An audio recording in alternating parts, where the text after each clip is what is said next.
বাজার থেকে আপনাদের একটা কথা বলি, আমি ভুট্টা খেতেছিলাম, এটা শেয়ার করি। বাজার থেকে ফার্স্টে কিনে আনবেন ভুট্টা, ভালো দেখে কাঁচা ভুট্টা। কিনে আনার পরে একটা প্লেটের ভিতরে সরিষার তেল ঢালবেন। দেখেন তাদের অবস্থা কি। সরিষার তেল ঢালার পরে ম্যাজিক মশলা ওইটার ভিতরে ঢালবেন, সরষের তেলের ভিতরে। তারপর গুঁড়ামরিচ সরষের তেলের ভিতরে দিবেন।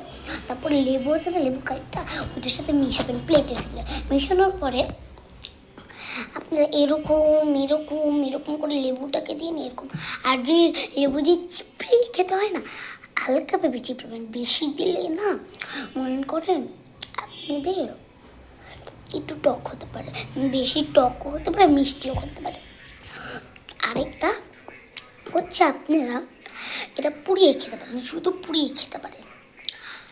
আমি আজকে পুড়িয়ে খাচ্ছি। তৃতীয় নম্বরটা হচ্ছে আপনারা এটাকে ফার্স্টে গরম করবেন। তো একটা বড় পাতিলের ভিতরে এটাকে দিয়ে দিবেন, পুরো আলাম দিয়ে দিবেন এভাবে। দেওয়ার পরে ওটার ভিতরে হলুদ আর লবণ দিবেন। সিদ্ধর পরে দেখবেন এটা যে নরম হয়ে গেছে, তাহলে এটাকে নামিয়ে এনে পোড়াতে হবে।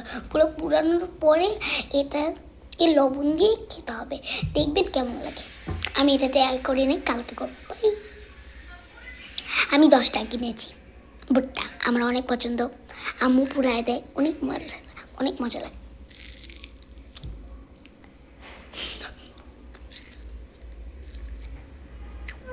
দাদার অবস্থা ভাই।